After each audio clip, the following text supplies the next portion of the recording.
Shalom semuanya. Shalom. Welcome back to Stories Simple Truth of Youth. Jadi di sini ada aku Tata, ada Osemi dan ada tamu kita. Tamu kita jauh sekali rumahnya. Itu ya.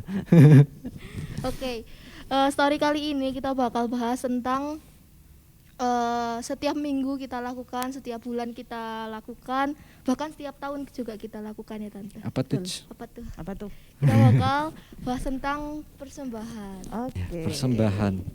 Jadi kita bakal bahas lebih jauh lagi apa sih itu persembahan, sejarahnya tuh gimana sih? Mungkin sejarah. Kayak kita ngelakuin tiap minggu tapi jangan-jangan kita nggak tahu apa yang kita lakuin. Ya, betul. Kan bahaya.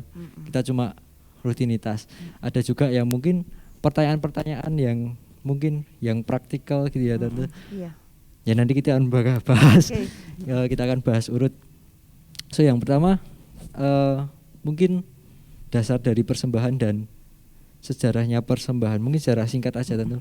Kenapa sampai hari ini kita melakukan persembahan? Oke. Iya betul sekali. Dasar dari persembahan itu sendiri memang adalah perintah Tuhan, ya. Jadi persembahan dalam perjanjian lama itu wujudnya masih dalam wujud dengan istilah korban. Korban. Dan korban kalau ini kita tanya sejarah, jadi mau nggak mau memang kita kembali ke masa lalu, membuka kenangan masa lalu. Nggak menyakitkan. Dalam kitab Keluaran di sana memang imamat juga, dalam Keluaran dan imamat di sana dibahas tentang ada 5 persembahan, 5 korban yang memang wajib bagi bangsa Israel pada masa itu sesuai dengan ketetapan Taurat, ya, ketetapan yang Tuhan kasih. Yang pertama adalah korban bakaran, kemudian korban sajian, ada korban penghapus salah, ada penebus salah, ada korban penghapus dosa, dan ada korban keselamatan. Itu semua tertulis dalam Imamat 6 dan Imamat 7. Itu ada artinya, maksudnya kapan ini diselenggarakan, kapan ini diselenggarakan. Nah, sekilas aja kalau korban bakaran itu adalah ketika anak Tuhan itu datang, biasanya korban bakaran itu pada waktu hari-hari besar tertentu, ya. Ketika orang itu membawa lembu, sapi, dan intinya ketika datang dengan membawa korban itu adalah untuk menyadari bahwa dia manusia itu berdosa dan seharusnya binasa, gitu ya. Jadi memohon supaya bukan memohon sih, tapi maksudnya sebagai ucapan syukur. Nah, lebih tepatnya ucapan syukur. Sebab Tuhan masih memberi dia kesempatan untuk hidup. Kemudian yang kedua, korban sajian. Korban sajian ini lebih kepada bentuk syukur, misalnya selesai panen. Itu ya. Jadi selesai panen, selesai ternaknya kenapa gitu, dia lebih kepada bentuk syukur dalam ungkapan korban sajian. Terus yang ketiga ada korban penghapus dosa. Korban penghapus dosa ini dilaksanakan ya ketika misalnya kita berbuat dosa, misalnya nih bersentuhan dengan bangkai, itu kan dosa, ya. Terus kemudian ya melanggar yang firman, yang Taurat sudah kasih, ya.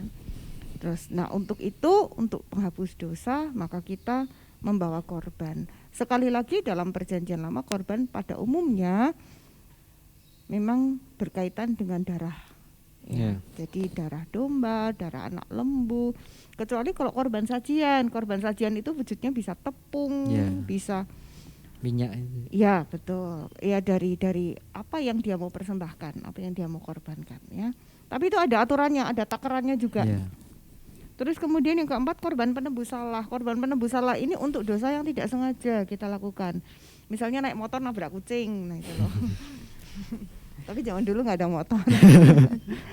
Maksudnya secara tidak sengaja kita menyebabkan binatang dari teman kita itu terbunuh, atau kita hal-hal yang kita nggak sengaja gitu ya.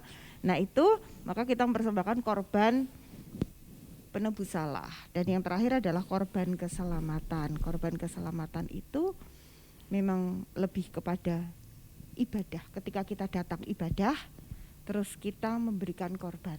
Nah, Oh. itu korban keselamatan ya. Ya. Itu korban-korban dalam perjanjian lama dalam hukum Taurat. Memang hukum Taurat sudah digenapkan oleh korban Yesus Kristus. Digenapkan ya, bukan dihapuskan. Seringkali orang itu beranggapan hukum Taurat itu dihapuskan. Jadi ya. udah nggak berlaku gitu. Udah nggak berlaku, bukan. Bukan nggak berlaku. Bukan gitu. nggak berlaku. Esensinya tetap harus ada, ya kan?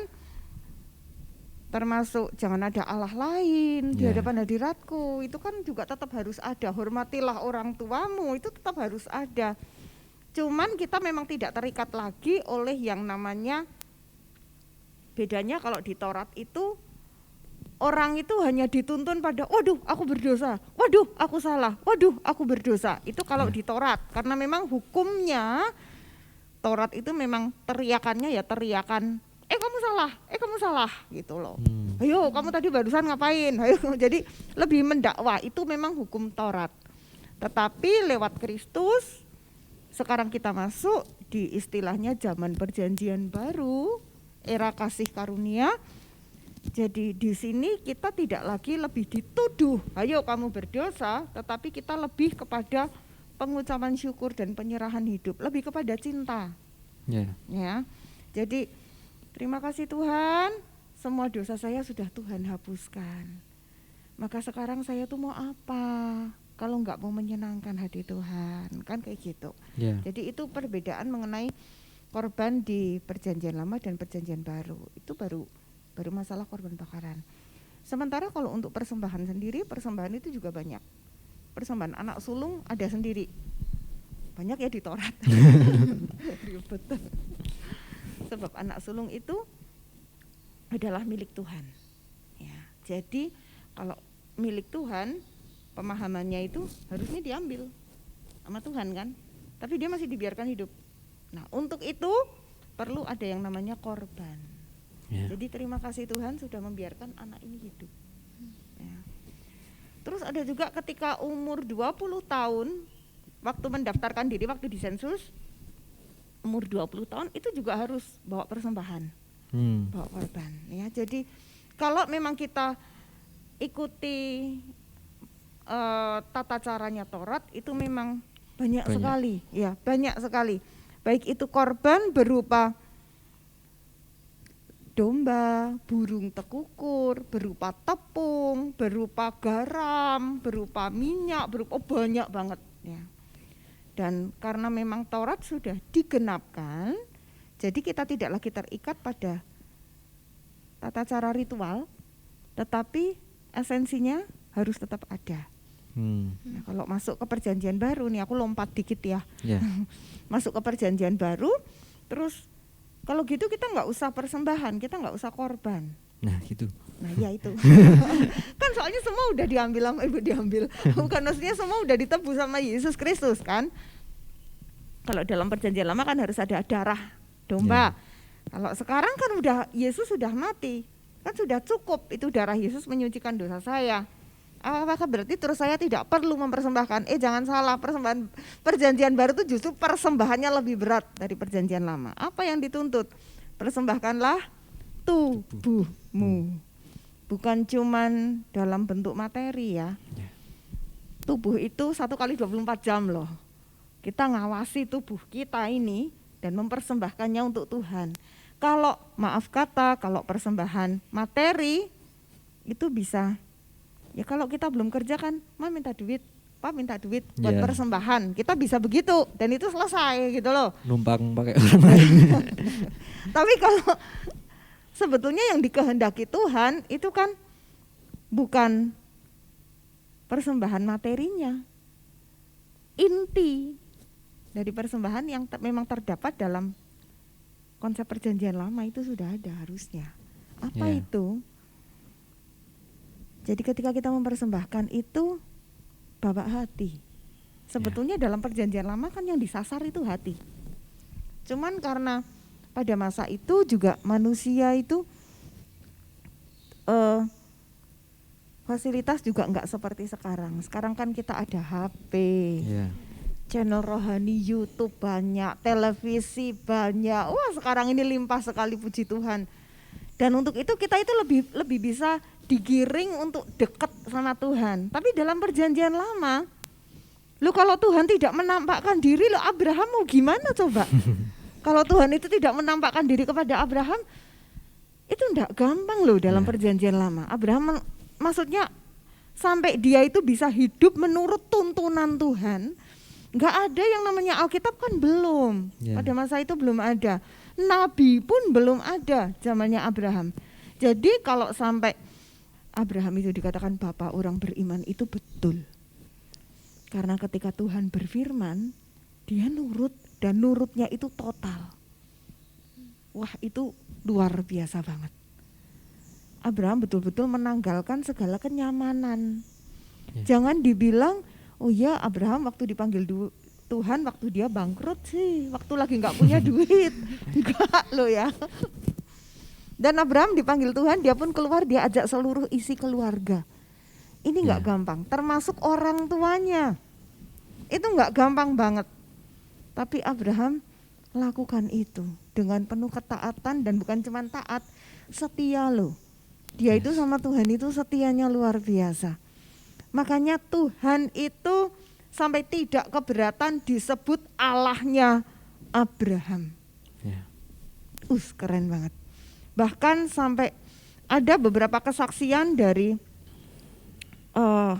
orang-orang yang dulunya Muslim, ketika terus kemudian berjumpa dengan, mereka mengalami sendiri perjumpaan, ya. Jadi bukan karena diinjili pendeta, bukan, tetapi karena mereka sendiri mengalami perjumpaan. Dan ketika ditanya siapa engkau, ada beberapa kesaksian yang menyebutkan akulah Allah Abraham, Ishak dan Yakub. Itu sampai sekarang masih ada. Dan saya pikir, ternyata nih orang istimewa banget di hadapan Tuhan. Sampai Tuhan bilang dia itu sahabat Allah. Apa yang Abraham persembahkan? Gak tanggung-tanggung, anak tunggalnya. Ini loh yang kayak gini itu yang sebetulnya Tuhan cari, itu yang kayak gitu. Walaupun kalau kita mau jujur, namanya manusia berdosa ya, masih tertarik kepada hawa nafsu kan. Kita masih tertarik kepada keinginan daging. Kita masih tertarik, masih banyak orang yang ketika aduh ini waktunya jam doa, bentar lagi 5 menit lagi, itu masih banyak. Yang Tuhan kejar itu sebetulnya dari persembahan adalah hati. Bagaimana hati kita itu mengucap syukur, datang dengan tersungkur. Mengucap syukur sebab Tuhan itu sudah memberi kasih karunia kepada kita. Tuhan itu sudah berlaku begitu ajaib. Ya, jadi inti dari persembahan adalah syukur. Yang pertama, syukur kepada Tuhan. 2, hati yang tunduk. Itu sebabnya Tuhan sedih sekali ketika ada begitu banyak orang yang membawa persembahan, bahkan yang berdoa, tetapi hatinya itu tidak tunduk, tidak rendah. Seperti dalam perumpamaan doa orang Farisi dan pemungut cukai. Itu kan dia berdoa, tetapi dalam doanya kan dia sebetulnya laporan, aku puasa loh Tuhan 2 kali seminggu, aku bawa korban loh Tuhan, aku saleh loh, nggak kayak si Ani nih sebelah aku. Wah, saya. Berarti aku Farisinya. Ya Tuhan nggak, kalau bahasa aku bilang sih nggak greng ya dengan doa seperti itu. Ya Tuhan bilang justru yang dibenarkan yang pemungut cukai, karena dia datang dengan hati yang rendah, hati yang tersungkur kepada Allah. Jadi makna persembahan sebetulnya yang pertama adalah rasa syukur. Itu nggak boleh hilang. Lah kadang kalau kita persembahan zaman sekarang namanya kolekte, itu rutinitas ya. Nah itu jangan lagi. Setelah kita tahu kebenaran firman Tuhan, yuk jangan lagi. Ada orang yang saking rikuh nih, aduh waktu dulu kan masih kantong persembahan tuh diedarkan tuh. Kalau saya nggak masukin nih sungkan nih, tapi mungkin dia lupa, mungkin nggak ikhlas, atau mungkin memang lagi nggak ada. Bisa. Kalau mungkin lagi nggak ada, sebetulnya it's okay. Kalau memang dia lagi nggak ada, terus dia nggak bisa bawa persembahan, ya it's okay, nggak apa-apa. Jangan rikoh. Karena rikoh maka diambil warta jemaat, diutek-utek. Itu jangan ya. Sebab persembahan itu, inti dari persembahan itu bukan supaya dilihat manusia, bukan. Itu Anania Safira jadinya. Kalau supaya dilihat orang, inti persembahan adalah rasa syukur kita kepada Tuhan. Dan yang kedua, hati yang dilakukan dengan hati yang rendah, hati yang tunduk kepada Allah. Oke. Berarti sebelum kita melakukan persembahan, pastikan dulu kita penuh rasa syukur dan betul, hati kita tunduk sama Tuhan. Betul. Jangan sampai persembahan kita cuma ya persembahan rutinitas dan karena Tuhan nggak butuh uang tuh Tante. Iya benar. Tuhan nggak butuh uang kita, tapi yang terpenting dari persembahan itu adalah hati kita ya Tante, yang mau dibentuk dan mau diproses sama Tuhan. Oke, karena ini konteksnya adalah persembahan dalam apa ya yang hari-hari ini kita lakukan. Apa ta? Aku lupa. Oke, selanjutnya ada persembahan di gereja itu ada apa aja sih Tante? Oh ya, kalau persembahan di gereja itu macam-macamnya maksudnya ya. Ada pertama persembahan perpuluhan, kedua persembahan yang rutin. Kok namanya persembahan rutin sih? Yang mingguan. Persembahan tiap minggu gitu ya waktu ibadah. Terus ada juga biasanya persembahan buah sulung. Terus ada persembahan khusus. Ada persembahan, biasanya 4 itu sih. Diakonia. Nah ini macam-macamnya. Kalau kita udah bicara persembahan di gereja, ini semua memang ada dasar ayatnya ya di Alkitab ya. Jadi nggak mungkin persembahan di gereja nggak pakai dasar ayat Alkitab, pasti ada. Dan pengelolaannya diserahkan kepada masing-masing gereja. Gitu, ya. Untuk pertama apa tadi persembahan apa sih? Perpuluhan ya tadi ya. Persembahan perpuluhan. Karena kita GPDI, kita pakai doktrin GPDI ya. Karena bukan di luar, maksudnya memang banyak sekali penafsiran tentang perpuluhan. Ada yang bilang perpuluhan itu perlu, ada yang bilang perpuluhan nggak perlu. Yang ekstrim lagi, kamu nggak perpuluhan masuk neraka. Bayar surga itu. Bayar surga. Persembahan persepuluhan sendiri kalau kita lihat dari perjanjian lama itu juga sejarahnya panjang. Bahkan sebelum hukum Taurat itu diberikan, Abraham sudah mempersembahkan persepuluhan kepada Melkisedek ya.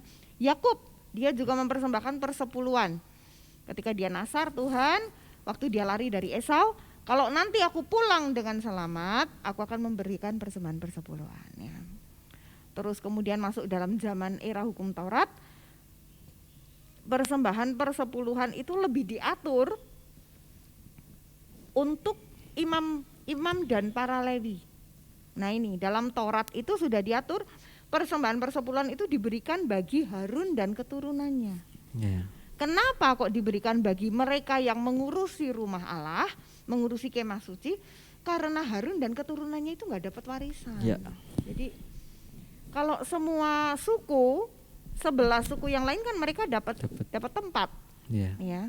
Yang ini dapat tanah sebelah sini, yang ini dapat tanah sebelah sini. Mereka bisa mengelola, mereka bisa bekerja, mereka bisa panen, bisa ternak karena memang mereka punya. Tapi untuk Lewi itu nggak punya tanah, nggak punya ternak. Seluruh hidupnya, seluruh waktunya harus dipersembahkan untuk melayani di kemah suci. Ya. Itu sebabnya kalau Lewi nggak boleh kerja, terus makannya dari mana? Maka Tuhan suruh semua bangsa, semua suku itu memberikan persepuluhan dan diberikan kepada Lewi, kepada suku Lewi dibawa kepada rumah Tuhan. Nah oleh suku Lewi ini kemudian dikelola untuk penghidupan mereka.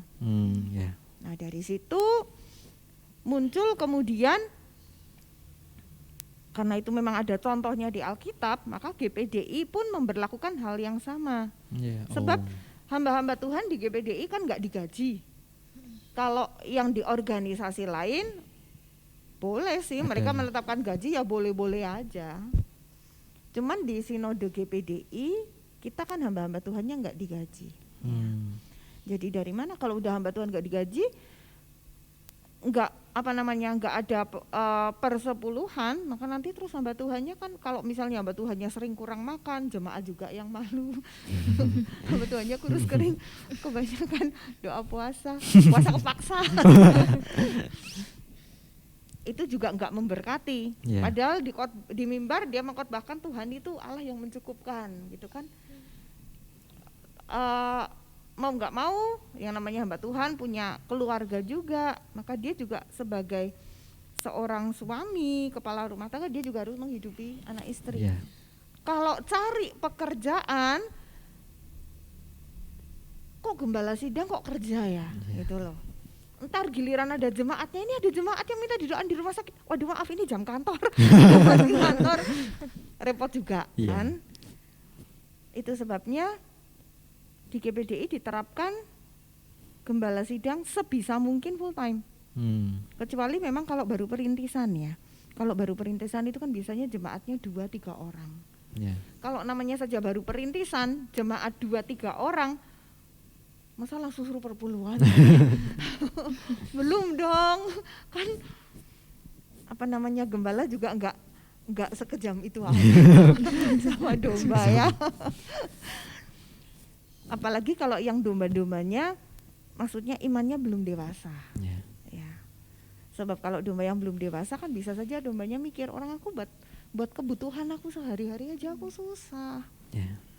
Masa aku masih harus perpuluhan sih. Kok enak amat itu pendetanya nganggur makan duit saya lah, itu kan kadang kalau orang yang belum dewasa kan dia bisa punya pemikiran seperti itu gitu loh.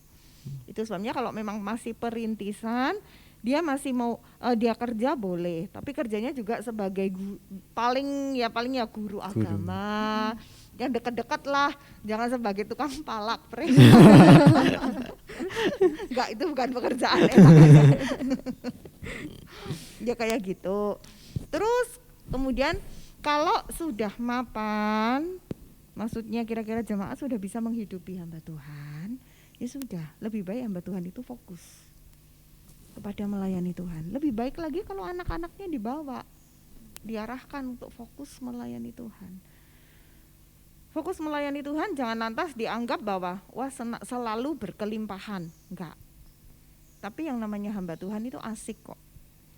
Saya sebagai seorang anak hamba Tuhan sendiri juga menikmati yang namanya mujizat meja makan. Artinya hadap meja makan kosong, cuma ada nasi putih gitu kan. Nggak apa-apa ya makan pakai garam, ya yuk happy aja. Tiba-tiba pas selesai doa amin itu seringnya kayak gitu. Itu udah sering banget waktu dulu ya, waktu saya masih kecil itu sering banget. Tok ada jemaat ngantar makanan, makan apa? Wah, itu yang kecil. Ya saya itu. Enggak jadi makan nasi pakai garam. Tapi itu semua sukacita. Sebab saya pribadi terus lantas mengalami, dari kecil itu sudah terbiasa mengalami bahwa Allah itu mencukupkan. Ya, jadi ketika beberapa kali dihadapkan dengan kayak misalnya mau retreat, ini gimana ini dana belum terkumpul gitu kan. Ada begitu banyak orang yang panik. Ya, tapi orang yang sudah terbiasa, Allah nggak apa-apa tenang, ntar giliran waktunya amin. Ada orang ketok-ketok, buka, kasih berkat, beres. Maksudnya Tuhan itu selalu mengadakan gitu loh. Jadi ya buat saya, pengalaman saya sendiri sebagai anak hamba Tuhan yang namanya kayak gitu tuh asik ya. Itu sebabnya karena pendeta di GPDI kan nggak digaji, maka jemaat membawa perpuluhan kemana ya, ke rumah Tuhan ya. Dan memang itu diperuntukkan bagi gembala sidang, bagi Lewi. Masalah nanti kalau gembala sidang punya banyak pengerja, terus gembala sidang mau bagi itu ke pengerja, itu otoritas dari gembala sidang. Ya. Itu perpuluhan. Terus yang kedua persembahan tiap minggu. Persembahan tiap minggu itu selain digunakan untuk pengkhotbah, sebab ada ayatnya, saya kok nggak catat ya. Dalam 1 Korintus itu Paulus berbicara, bukankah mereka yang melayani di kemah maksudnya di gereja, wajib mendapat upah dari gereja, gitu kan? Itu sebabnya ada hamba Tuhan yang digaji. Kalau ada hamba Tuhan yang tidak digaji, maka persembahan tiap minggu itu ada yang diperuntukkan bagi pengkhotbah, bagi hamba Tuhannya, yang menyampaikan firman, dan juga persembahan tiap minggu itu diperuntukkan bagi pengelolaan tempat ibadah, listrik nih, terus apa ya, kebersihan, ya kan soalnya bayar listrik kan nggak pakai iman doang, pakai duit juga. Nah itu kan makanya persembahan jemaat tiap minggu itu juga dibagi, diatur sedemikian rupa untuk itu. Terus apa lagi sih? Persembahan khusus itu biasanya kalau misalnya saya seorang pengusaha kemarin habis menang tender, aduh saya bersuka cita sekali karena tendernya gede, maka saya bawa persembahan khusus ke gereja, ya. Bisa saya ngomong ke Ibu Gembala, ini saya bawa persembahan khusus soalnya saya habis menang tender begini-begini, wah dapat rezeki banyak, ini persembahan untuk Tuhan. Atau kalau enggak, kalau misalnya saya enggak bilang, yang penting kan lapor sama Tuhan, saya masukkan aja ke kantong kolektor sejumlah yang memang saya rindu untuk persembahkan, ya, persembahan khusus, namanya aja persembahan khusus. Dan saya ngomong sama Tuhan, Tuhan ini persembahan khusus saya, terima kasih sebab Tuhan sudah menolong saya, ya. Ada itu persembahan khusus. Memang sebaiknya persembahan khusus sebaiknya untuk lebih memaknai khususnya, sebaiknya kita ngomong ke gembala, itu kan terus lebih khusus. Ini persembahan khusus karena memang Tuhan sudah tolong saya. Terus ada juga persembahan apa sih, banyak lagi ya, apa tadi ya? Sulung. Persembahan sulung itu hasil pertama dari hasil bumi. Kalau konteks di Alkitab kan peternak petani biasanya. Jadi hasil pertama dari setiap panen itu mereka persembahkan untuk Tuhan, selalu hasil pertama. Itu makanya namanya sulung. Kalau kita mayoritas pedagang, kalau pedagang kan bukan tani, ya. Jadi itu terserah gereja juga. Mau kalau misalnya di sini kan momennya waktu tahun baru tuh, waktu tahun baru jadi setahun sekali, boleh. Kalau misalnya saya habis kuliah daftar kerja, terus saya diterima di sebuah pekerjaan, ini gaji pertama, boleh buat persembahan sulung dong. Ya itu yang namanya persembahan sulung itu kayak gitu ya. Terus iya kayaknya itu deh persembahan khusus. Iya saya ngomong banyak. Jangan tidur ya. Tapi kita udah tahu dasarnya tentu. Jadi ini dasarnya apa, ini dasarnya apa. Juga kita sudah tahu dasar kita bertindak tuh kita harus punya ini. Tapi berdasarkan pengalaman juga kita kan juga ada pergumulan, kayak misalnya sebut aja frontal gitu, kita mau persembahan berapa gitu tante. Itu gimana sih tante, cara kita mengelola itu dalam pikiran kita dan hati kita? Tunggu, yang barusan saya tanyakan berarti cara mengelola dalam pikiran, ya? Oke. Soalnya kalau saya nangkapnya persembahan berapa itu kita tunggu dengar suara Tuhan dulu. Nah kalau kita mau tunggu dengar suara Tuhan dulu, itu tergantung kedalaman iman, ya. Itu kan nggak setiap orang mengalami, ya. Tapi kalau yang barusan saya ngomong, bagaimana kita mengelola? Udah kerja atau belum? Itu kan pasti juga beda, ya. Kalau belum kerja kan kita selama ini juga dapat saku dari orang tua. Jadi persembahan sekali lagi intinya adalah syukur dan hati yang rendah. Itu yang nggak boleh hilang, ya. Jadi karena ini kita dapat uang saku, kalau saya pribadi dulu waktu masih dapat uang saku dari orang tua, waktu masih belum belum berkeluarga, ya, waktu masih remaja dapat uang saku itu 1 minggu untuk perpuluhan dulu. Kan uang saku harian kan ajek. Iya. Kecuali hari-hari ini corona. itu beda tuh. Itu saya untuk perpuluhan dulu. Walaupun perpuluhan untuk orang yang belum bekerja itu nggak wajib ya. Yeah. Karena kan perpuluhan itu memang harus dari penghasilan. Yeah. Penghasilan bersih, bukan penghasilan kotor ya, penghasilan bersih. Tapi kalau kita rindu bisa lewat itu gitu ya. Bisa. Kalau buat saya sendiri, perpuluhan waktu itu untuk melatih supaya hati saya ini nggak demen sama duit. Yeah. Kalau buat saya seperti itu ya. Jadi karena itu udah untuk perpuluhan, maka untuk persembahan di gereja kita juga ambil dari yang uang saku itu. Buat saya. Itu untuk pengalaman saya dulu gitu. Oh iya. Jadi ya kita atur, jangan sampai kita terus nggak persembahan juga. Tapi jangan sampai juga karena kita mau terus, ini sebetulnya kesombongan ya. Kepingin, wah ini loh mempersembahkannya, persembahannya gede. Nah itu terus sampai kita kelaparan tiap hari di sekolah, pusing kenapa kurang makan. Jangan juga gitu loh. Bijak-bijaknya aja lah. Yang penting dalam sebuah persembahan itu ada hati yang penuh dengan rasa syukur dan hati yang rendah serta ikhlas ya. Persembahan nggak boleh dengan sombong. Berarti buat yang belum berpenghasilan, kita sama-sama bisa belajar buat memberi biar nggak kita demen sama duit. Ya. Dan buat latihan.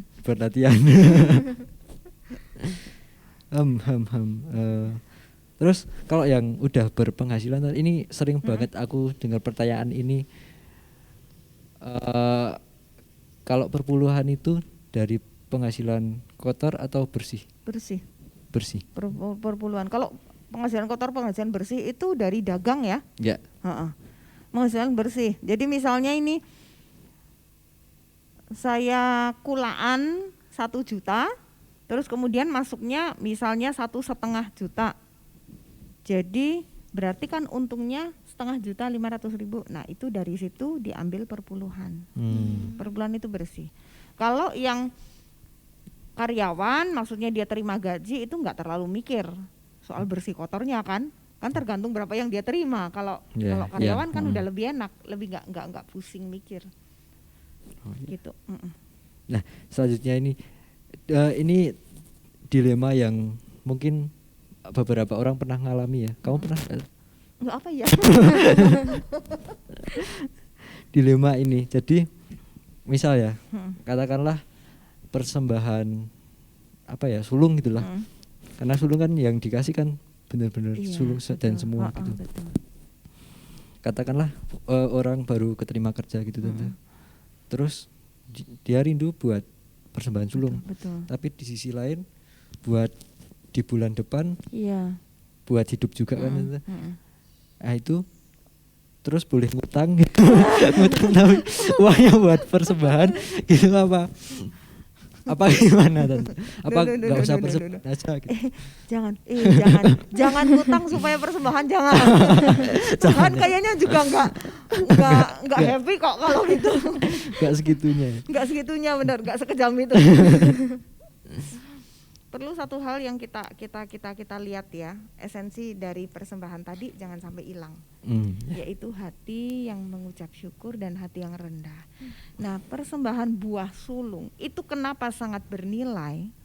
Karena itu berarti kita mempercayakan bulan depan kepada Tuhan, total kan? Itu kenapa itu nilainya justru di situ. Jadi kalau kita saya nggak ngomong kalau saya persembahan sulung tapi masih hidup sama orang tua kan, berarti makan kan saya nggak mikir, kontrak kos juga nggak mikir, terus persembahan sulung saya kurang bermakna, bukan juga, nggak seperti itu. Tapi kalau yang persembahan sulungnya itu dia betul-betul nggak punya untuk bulan depan atau punya sedikit, berarti kan untuk menjalani hari-hari berikutnya dia harus full ketatkan ikat pinggang. Nah itu justru mahalnya itu di situ, narwastu. Itu istilah saya itu level narwastu, bukan level yang sederhana. Itu berarti betul-betul murni dia mempersembahkan, mempercayakan seluruh hidupnya pada Tuhan. Bukan juga Tuhan, ini aku kasih persembahan sulung loh. Awas lo ya, kalau ntar nggak pelihara aku selama 1 tahun Tuhan, itu hatinya sombong, jangan, jangan juga model kayak gitu ya. Memang persembahan sulung, dan kalau saya mau jujur ya, justru memang ketika kita memberikan persembahan sulung itu ada waktunya Tuhan betul-betul menguji kita. Ya. Sama seperti ketika Tuhan minta kepada Abraham kan, persembahkanlah anakmu yang tunggal itu kan. Yeah. Itu kan Ishak, yang diminta Ishak. Memang karena itu dia anak perjanjiannya. Tetapi ternyata kita lihat Abraham itu bisa punya level jauh ke depan. Kalau sampai Ishak ini diminta sama Tuhan, ada ayatnya, Tuhan berkuasa untuk membangkitkan Ishak. Yeah. Jadi Abraham nggak mikir, wah nanti kan aku dapat anak lagi, enggak. Tapi Ishak itu, kalau sampai dia dipersembahkan, maka Tuhan itu bisa membangkitkan Ishak. Itu sesuatu yang buat saya itu lonjakan iman, lompatan iman yang jauh banget.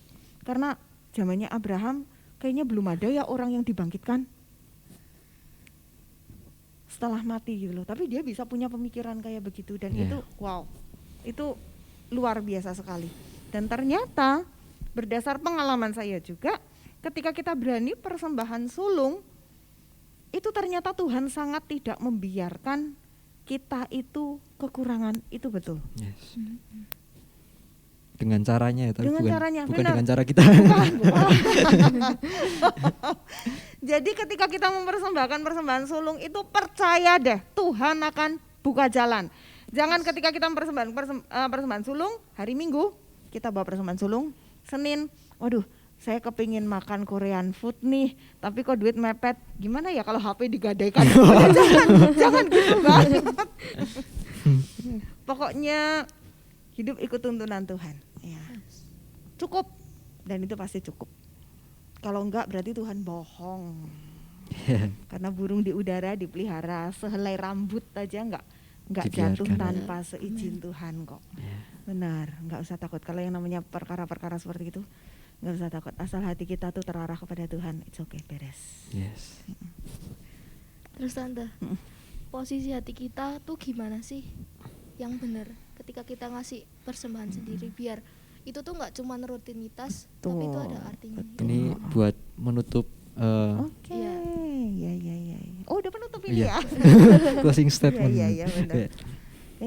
Ketika kita mempersembahkan kepada Tuhan, yuk kita lakukan dengan penuh ucapan syukur. Yes. Bukan dengan rutinitas ya. Di gereja kita masukkan sejumlah uang, bukan, tapi dengan penuh ucapan syukur. Katakan terima kasih Tuhan. At least setidaknya terima kasih Tuhan, hari ini oksigen aku gak bayar. Terima kasih Tuhan, Tuhan masih bisa buat aku ini menikmati hari ini. Terima kasih Tuhan, orang-orang yang aku cintai masih sehat semua. Terima kasih Tuhan, aku masih bisa datang ke gereja. Terima kasih Tuhan, wah ada begitu banyak hal yang bisa kita syukuri. Dan yang pasti terima kasih Tuhan, karena kalau aku mati hari ini, surga itu sudah jadi bagianku karena Kristus. Itu nggak boleh lupa. Itu untuk persembahan di gereja, dan untuk persembahan yang Tuhan sangat rindukan adalah persembahan tubuh kita. Ya.